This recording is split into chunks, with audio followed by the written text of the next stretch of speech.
Okay, so today I've got a whole bunch of inoculations to do, and I'm just having a hell of a time getting started today.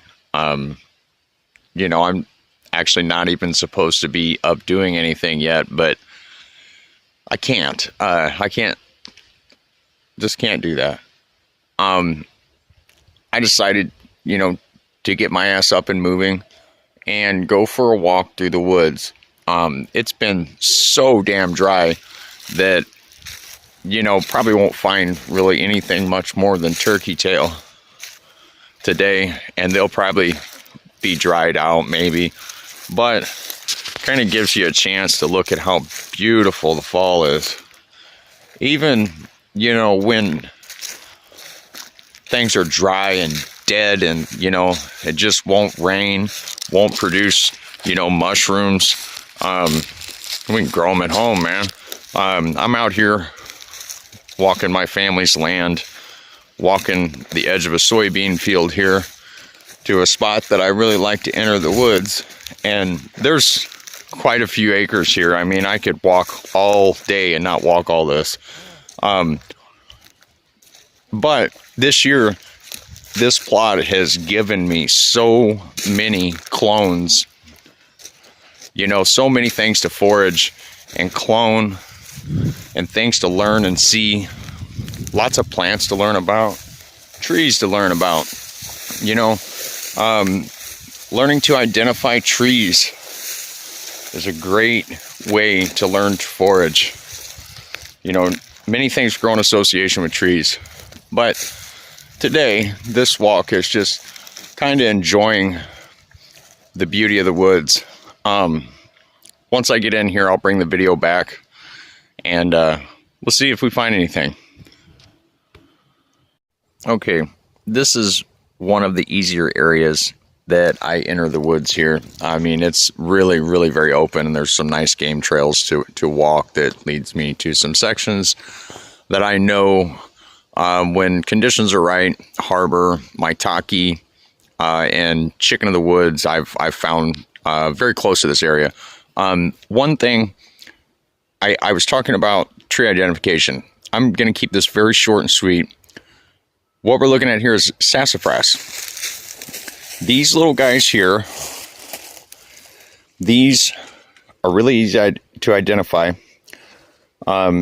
especially in the spring. Oh man, that deep green stem, trunk. This is a sapling, you know. Don't really know how to term that. But this little trunk of the sapling, that deep green, in the spring it's the same. Even when it's just getting ready to put on leaves, you can identify these simply by that. And the reason I talk about sassafras is, number one, it's been used for all kinds of things. You know, if you know a little bit about chemistry, you can make a lot of different compounds from this. Most of the beneficial compounds are stored in the roots of the saplings. Oddly enough, the saplings seem to be the most productive. I've extracted saffron oil before, and it's really very simple, super simple to do. I mean, a basic chemistry kit, you know, a boiling flask, a burner, you know, condenser, and a separatory funnel on a simple side, you know, and you can extract some saffron oil. These little guys right here are overpopulating our woods in the Midwest on just an insane level. I mean, they're really choking out a lot of other vegetation. So small harvesting of some of these saplings, you know, might be a little fun. You can even make root beer, make tea, you know. But the reason that I talk about these is every single year in the spring, these patches, I always find russulus. Without a question, every spring, and this patch and like 5 others, I'm going to find russulus. That's not like the most exciting mushroom, but they're interesting to try to identify because they're so complex. You can really learn a lot about like using your dichotomous keys, and I am not going to go into that right now because there's a whole lot to talk about. And you know, there's a lot of different methods that you can use to identify mushrooms, but just a thought, you know, like this is a whole patch. Like these are a few older ones, you know, and all around me are some taller, more mature ones. But, you know, these patches right here, every spring I find russulus. You know, some of the russulus don't taste good at all. Some of them are like just disgusting to eat. And then others, you know, some of the greens, the green russulus, they taste okay. But more so just like learning about your land, spending time learning about something other than a video game or other than yourself, or, you know, or what you need to do at work. You know, today's just a simple walk. I'm sure I'll find a few mushrooms today, but there just isn't the moisture for it, really. Maybe I'll find a few other things to talk about. Isn't it beautiful out here? Just absolutely gorgeous. I'm about to cut up that game trail right there down to another, you know, well-beaten trail and move on up the south side of the woods here. Okay, so here's another easy identifier as to where you might find some mushrooms. I've walked about 10 minutes and I'm actually in a little grove of a lot of mulberry. There's some cherry over here. There's a whole chunk of maple trees not far from here, but this here is a red oak. You know, you can tell it's red oak by how pointy the leaves are.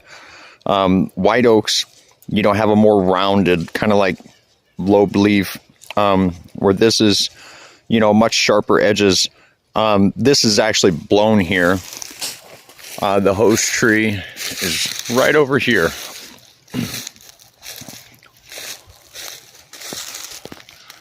Right there. There is the host. You can still see some of the green. I don't know if I can hold steady enough for you to see what's left of its canopy. You can see some of those leaves right up there. There's a whole bunch of other trees that are leaning in front of it, but there's your host right there. Many mushroom species grow in association with oak trees. You know, there's a little bitty cherry right over here. I often find things like turkey tail, Sterium austraea. Also, I've really found the dryhead saddle to grow off the stumps of those. I never thought that, like, you know, the pheasant back mushroom, you know, would grow on cherry. You know, usually you find it on like oak or sometimes maple here in Indiana, but I've actually found quite a bit of them. I actually have a clone from one that I'm going to try to grow on fruiting blocks rather than do like stump cultivation. Anyways, this is just a little short excerpt of things I noticed as I walked today. Check this little goofy ass squirrel out. See if I can get, oh, he's gone. See the tail, it's gone. Never mind. I thought maybe I could get closer to him. Something else. Here's an older cherry. You can always tell by the bark. It's pretty distinct. Cherry often gets a lot of these like little petal-like formations in the bark. And then you take a peek up at its leaves. I don't know how well I can show you from here. There's your cherry. Lots of things are found in association with cherry that I really don't want to talk about right now. And here's another. I know the camera's moving kind of quickly. This is white oak, right in front of you there. You know, the bark is very distinct from the red oak. See if I can block some of the sun. See if we can get a shot here of the leaves so you can see the difference.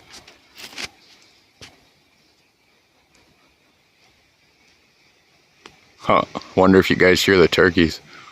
You can't really see that well right here. The sun kind of sucks, but the leaves are more like rounded at the edges.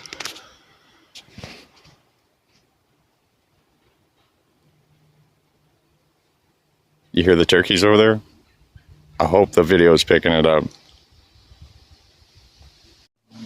Here's some very distinct cherry bark. And I really hope you hear them turkeys calling over here. I think they're about like 60, 70 feet from me.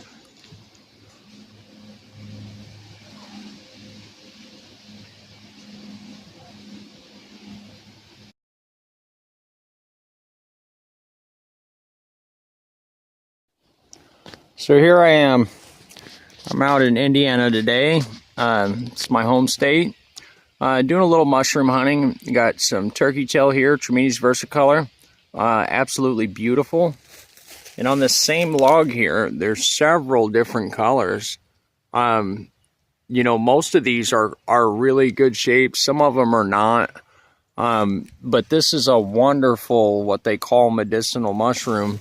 You know, these absolutely can be grown, and I do at times, but they're so prolific in the wild that, you know, you might as well just forage them. And I mean, see, you can see on this one, see how it's starting to get those brown spots at the base. This is like the end of its prime. Can still be used, but I often, if the brown spots get like really dark or they start really pitting, then I will, you know, cut that piece away. But you know, these are great. I'm going to pick through and harvest some of the better ones. You know, I also grow mushrooms myself, so I'll be cloning a few of these. These are notoriously hard to get tissue out of because they're, you know, paper thin. You can get tissue, but they, you know, to get clean tissue can be really difficult. And like these ones here, I really love that color. So I'll be picking a bunch of these, and I'm sure there'll be some more little video clips that I'll add to an entire video. I'll edit it together today from my walk. It has been like notoriously dry this year here in Indiana, at least my area anyway. We haven't had rain in over a month, and today was the first shower we got, which, you know, some things will still grow anyway just because the moisture left in the ground or where they're at, you know. But hopefully now over the next few days, I will find some more, you know. Hopefully I find a good bunch today. Back here, there's a tree. I'll walk back to it here. Sorry about the camera shaking. That is covered with the violet tooth polypore and another polypore that I'm not real sure of. I've seen a couple different names for this. I'll go back to the National Audubon book and get a proper identification on it. But this here is the violet tooth polypore. And you see how similar it looks to the turkey tail? Well, here is how you tell the difference.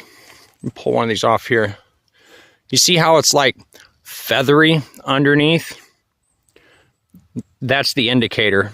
These are past their prime, which is why the bottom is no longer violet. But there's a lot of these around here. That's commonly mistaken for turkey tail. There's also Stereomostrea, which is also commonly mistaken for turkey tail. And if I see some today, I'll take a video and kind of explain the differences. Anyways, that's it for now. Okay, so here's another really, really pretty flush of turkey tail. These have got such a beautiful color. These are really, really nice, really fresh. That's, you know, Trametes versicolor. That's where the versicolor comes from, is, you know, the multiple colors. This is another bunch that I'm gonna harvest and try to get a clone from. These are supposed to be one of the most medicinal mushrooms, and you know, they're so prolific, they just grow everywhere. Once you learn to identify this and the difference between the Trametes versicolor and Stereomostrea and the violet-toothed polypore, it gets really easy to identify them even from afar. There's just difference in how they grow. Like often, not always, but often, Stereomostrea will grow not really in clusters. Out here anyway, in my area, you don't really find them in like big clusters like this. You'll find, you know, like a line, one shelf thick that might run together, or, you know, you might find a couple, you know, in one place. But you know, more often than not in my area, when you see the clusters like this, just one quick look, you know, you pop one off and flip it over, and you can see that pore surface there. This is very clearly Trametes versicolor. Very, very, very pretty fruits.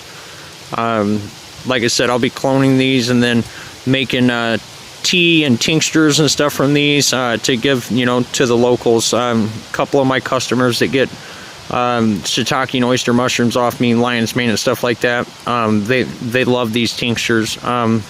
These and the reishi tinctures seem to be like the most popular.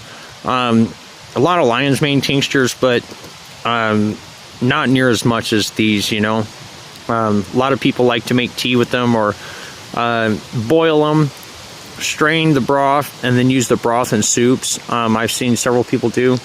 But anyways, you know, the Stereomostrea will not have pores on the bottom. It'll be completely smooth. That's the indicating factor of it, if you can't tell the difference by the clusters.